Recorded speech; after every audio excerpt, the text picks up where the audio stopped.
U današnjoj emisiji, moji dragi gledatelji, specijalno vi gledateljice nakon 50 godina života, reći ću vam točno koje su najgore namirnice na svijetu za vaše zglobove. I ukoliko ovu hranu jedite, budite sigurni da rapidno uništavate zdravlje vaših zglobova, a to razmišljamo o artritisima, artrozama, koljena, kukova, leđa, prstiju ili bilo koju vrstu samog artritisa. Govorit ćemo o hranu koja je katastrofa, nju moramo izbaciti, govorit ćemo o hranu koja je izvanredna, koja nam treba u svakodnevnoj prehrani da bi imali saznanja što trebate raditi da prirodno i sigurno liječite i sprečavate artrotske promjene. Artritis je jedno od najraširenijih kroničnih oboljenja suvremenoga čovjeka. Pogađa zglobove, uzrokuje bol, ukočenost i upalu, koja ograničava svakodnevne aktivnosti i smanjuje kvalitetu života.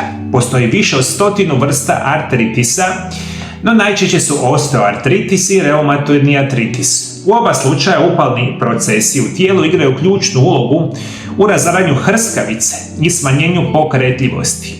Iako se bolest najčešće povezuje sa starenjem, danas je poznato da određene namirnice izravno potiču i pojačavaju upal, dok druge imaju sposobnost da smiruju i regeneriraju oštećeno tkivo.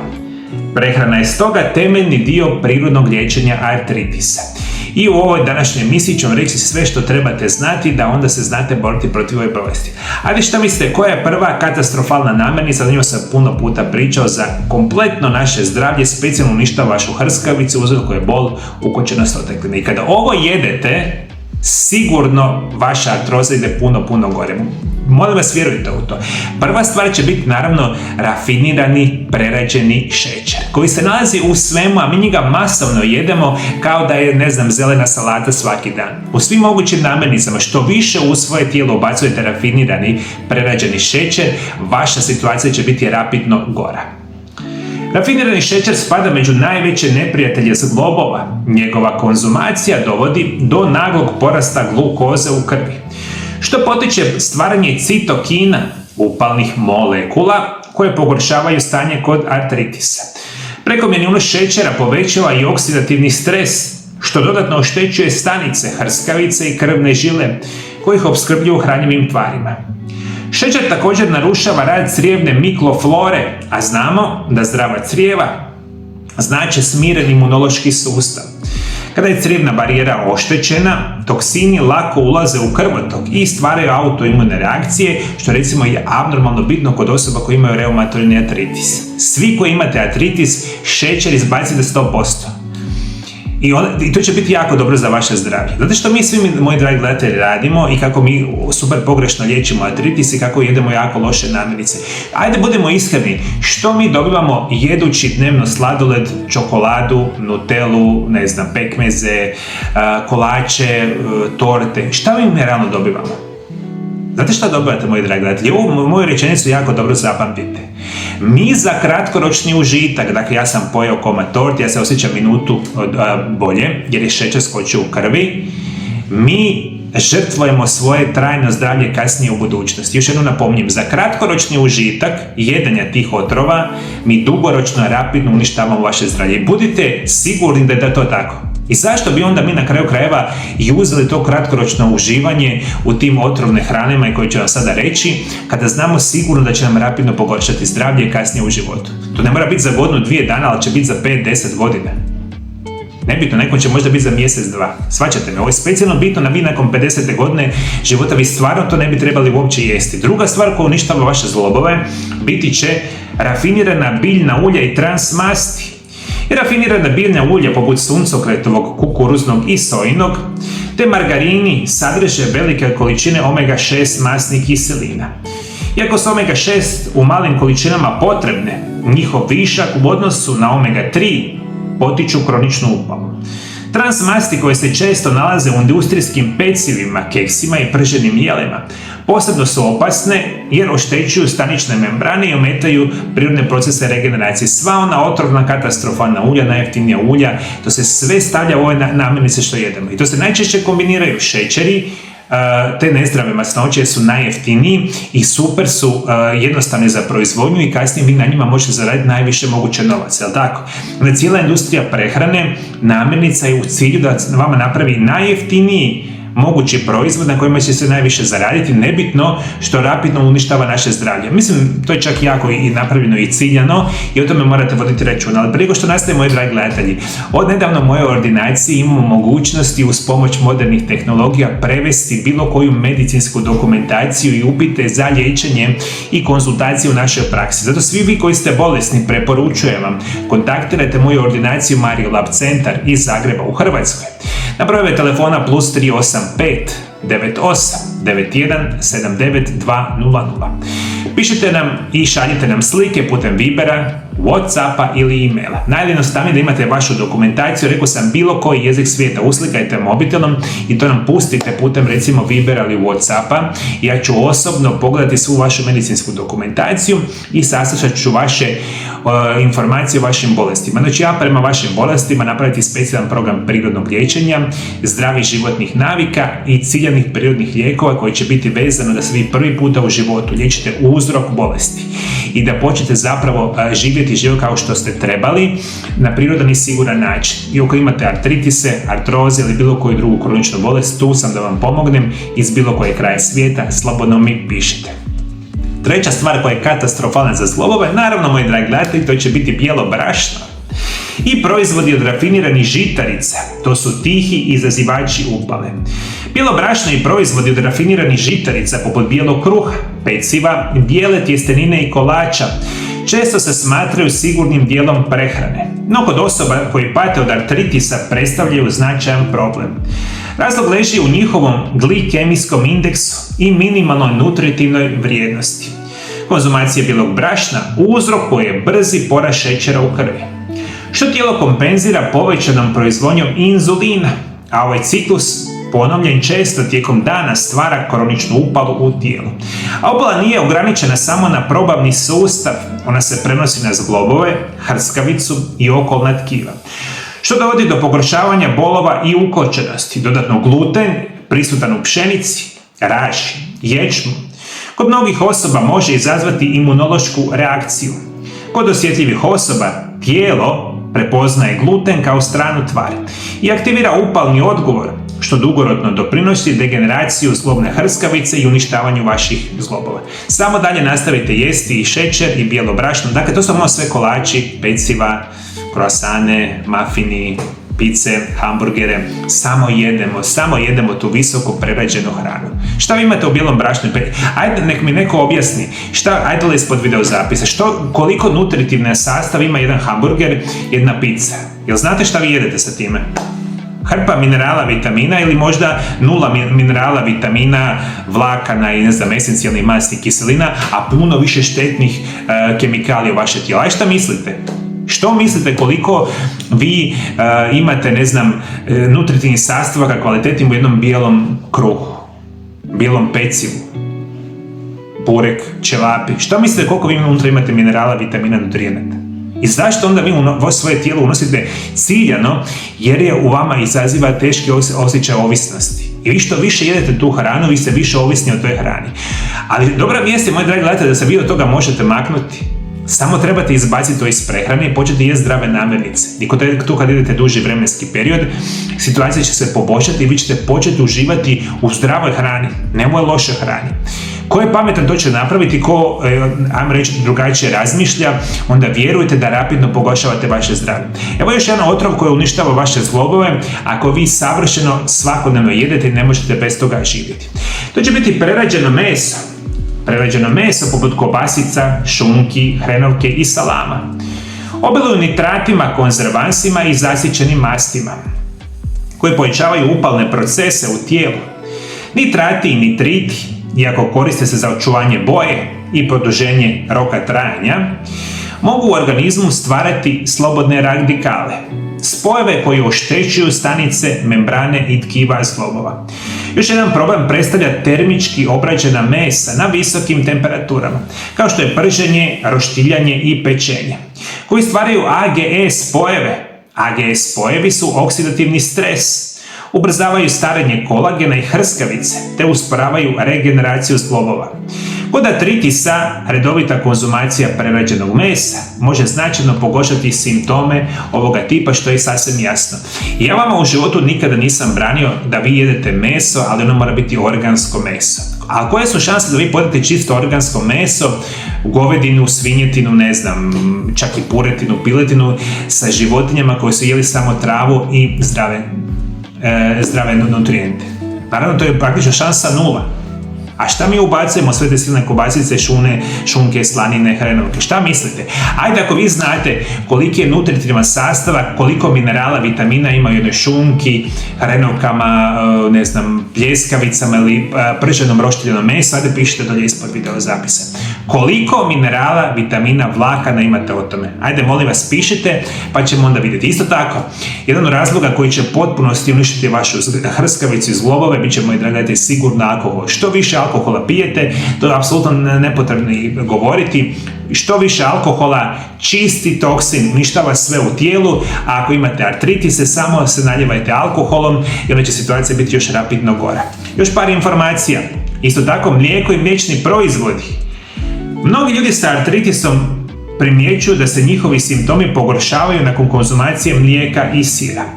Proteini iz kravljeg mlijeka mogu izazvati autoimuni odgovor kod osoba osjetljivim na imunitetom. Osim toga, mliječni proizvodi sadrže zasićene masti koji dodatno opterećuju cirkulaciju i sprečavaju ozdravljenje.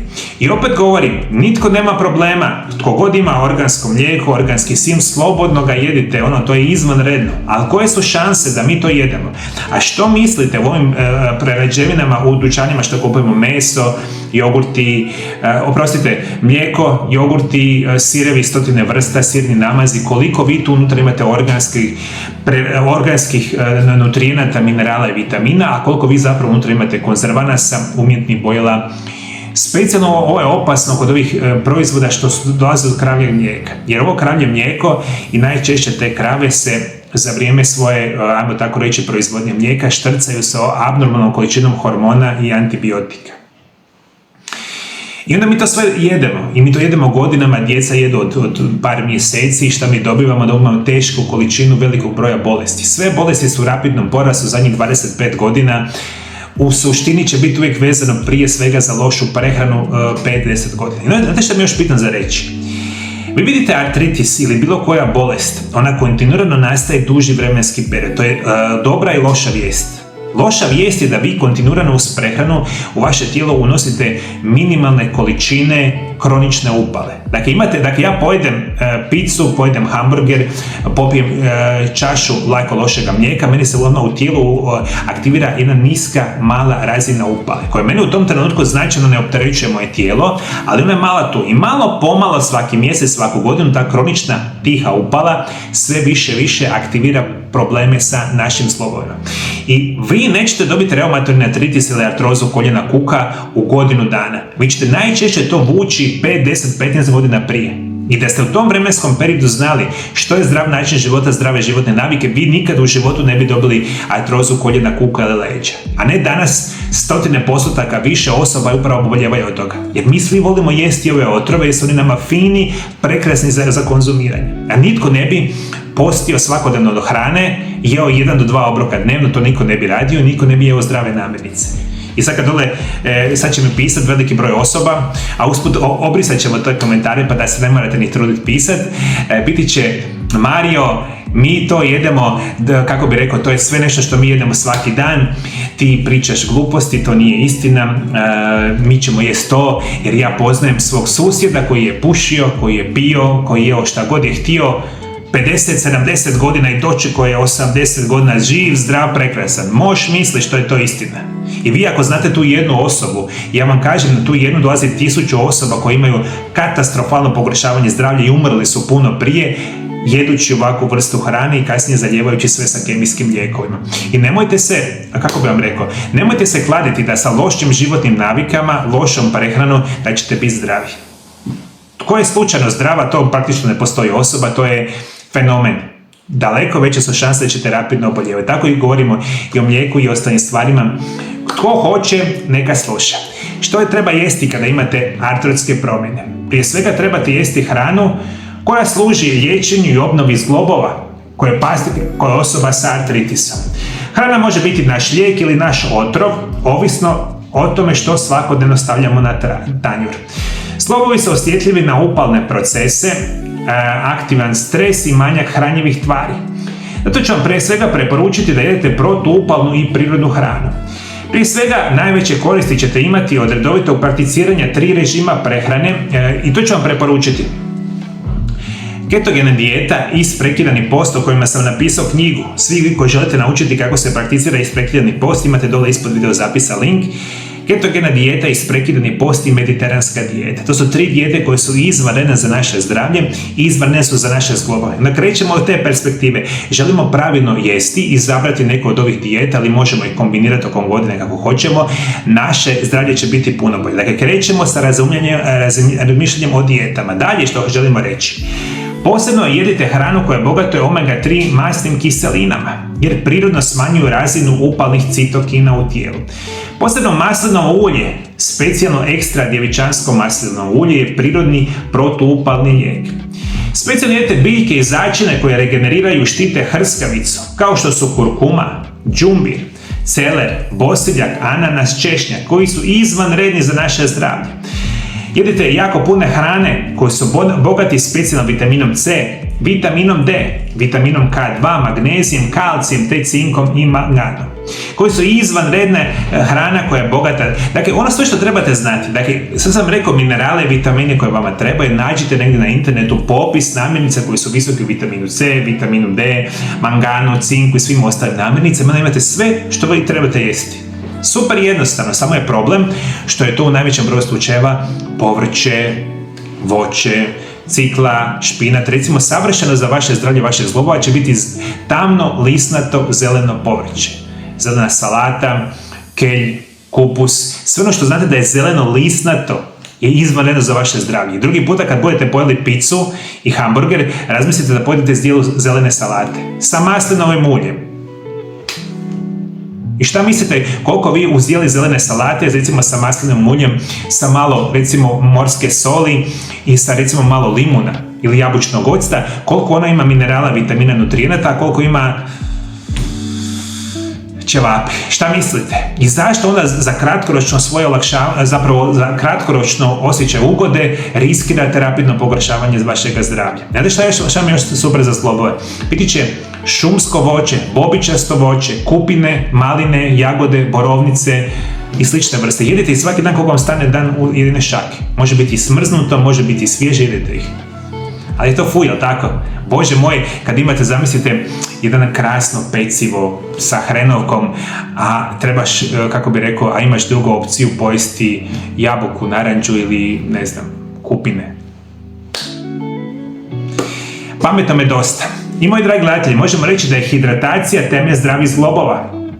Jer zglobovi su prekriveni sinovijalnom tekućinom, koja omogućuje glatko kretanje bez trenja kada tijelo nije dovoljno hidraticirano. To je bitno za reći. Šta znači ovo hidratacija? Imate hrpa tih namirnica, ja sam rekao u stotinama video zapisa što trebate jesti. Znate što ne smijete jesti. Isto tako, sve to se isto tako veže na ciljane prirodne lijekove koje mogu rapidno pomoći, specijalno vama nakon 50. godine života, ali morate piti vode ili zdravih čajeva, specijalno vode, minimalno 2 litre dnevno filtrirane vode. Jer vaša zloba i vaša hrskavica ne može funkcionirati bez vode, jer ona u sebi ima vode.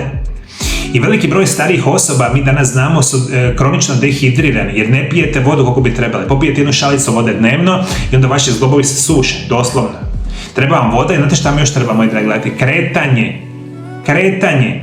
Slobodno, jedna od najboljih vježbi što možete zamisliti za vaše zglobove bit će hodanje, šetanje. 45 minuta dnevno, svaki dan, svi van u park, u dvorište, u ne znam, šetanje, najjednostavnija verzija, super zdravo za vas, super zdravo za vaše zglobove.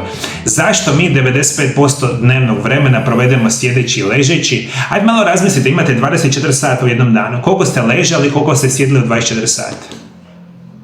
A koliko ste se kretali?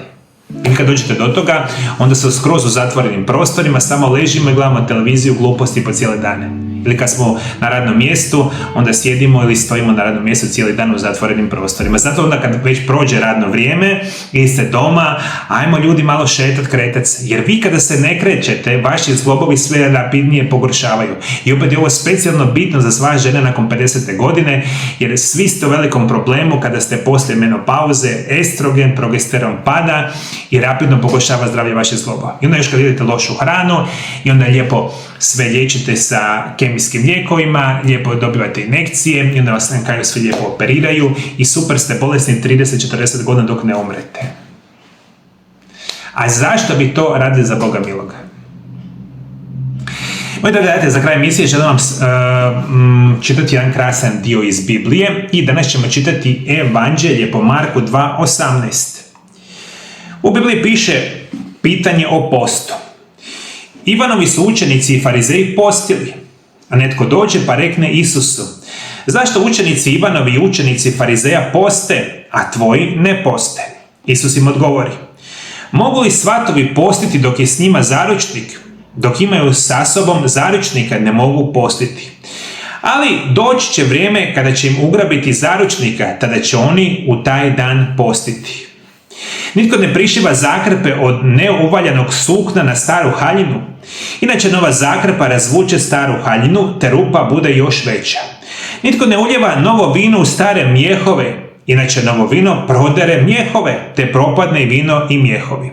Nego novo vino u nove mjehove. Ovim riječima započinje se razgovor koji nadilazi samo pitanje hrane i posta. Isus time nije odbacio post, nego je ukazao na njegovu unutarnju svrhu, čistoću srca, obnovu duha i oslobađanje od navezanosti. Post nije samo odricanje od hrane, već obnova svijesti. Ono čisti tijelo od nakupljenih toksina i dušu od nemira. Kada čovjek posti sa vjerom i vješću, tijelo se obnavlja, probava se rasterećuje, a krv postaje čišća. Upravo ono što je potrebno za zdravlje zglobova, krvi i cijeloga organizma. Baš kao što prirodna hrana obnavlja zglobove i smiruje upalu, tako i post obnavlja unutarnji mir i vraća duhovnu ravnotežu. Tijelo tada dobiva priliku za regeneraciju, a duh za povezanost s Bogom. Ja ću vam reći, moji dragi gledatelji, zašto sam ja prije nekoliko godina napisao knjigu o isprekidanom postu? Jer je po meni, nakon mojih 20 godina istraživanja i prakticiranja, shvatio sam da je ovo daleko najbolji i najzdraviji režim prehrane što možete zamisliti. Evo sada je, ja ću vam sad reći, sada je 8:10 ujutro. Dakle, ja vam sad ovaj video zapis snimam u 8 sati ujutro i ja sam na postu od jučer u 11 sati. Dakle, moj zadnji obrok je bio jučer u 11 sati. Ja danas do 12 sati neću jesti apsolutno ništa. Biću 24 sata na postu. Jer ja prakticiram post sigurno zadnjih 10 godina. I u većini broj slučajeva kada naučite se na svakodnevni post, onda idete 1 do 2 obroka dnevno, minimalno 16 sati posta. A kad ste u naprednom postu kao što sam ja, onda možete bez problema živjeti na 1 obroku dnevno. Ja savršeno funkcionira. Ja sam sad u toj fazi kada moj mozak najbolje funkcionira, jer sam 21-22 sata u postu. I moje tijelo sad funkcionira na ketonima, ja sam puno bolji. I zato to vama svima preporučujem. Pa vidite da i u samoj Bibliji, zapravo u svim religijama svijeta, postoji post kao dio čišćenja organizma. Zašto bi mi govorili o postu, o nečemu kao što je, zabranjeno? Zapravo zaboravljeno, prije bi svega rekao. Mi znači živimo u obilju hrane, obilju namirnica, mi samo jedemo, svi smo pretili, svi smo bolesni, sve zaljevamo sa lijekovima i onda kukamo. I onda smo, Bože, svoj katastrofa za sve. Postoji nešto savršeno za vas, zato to prakticirajte. Svi vi koji imate informacije, ajde molim vas, o bolestima zglobova, kako ste vi liječili, što ste vi sve prošli u životu, koji ste lijekove koristili, što vam je pomoglo, što vam nije pomoglo, molim vas dole ispod videozapisa pišite. Jer takve informacije meni trebaju dole ispod mog videozapisa. Jer veliki broj osoba čita i želio bih čuti vaše poruke. Zato pišite dolje vaše iskustva. Kažem, to je puno bitnije da ljudi čuju i vaše informacije. Ja znam šta se događa, radim s ljudima, ali veliki broj osoba će poslušati vas. Iz bilo kojeg kraja svijeta pišite, komentirajte, dijelite moje videozapise. Bog vas blagoslovi, Bog blagoslovi vašu obitelj. Mi se, dragi moji gledatelji, vidimo drugi puta. Lijepi pozdrav. Ćao.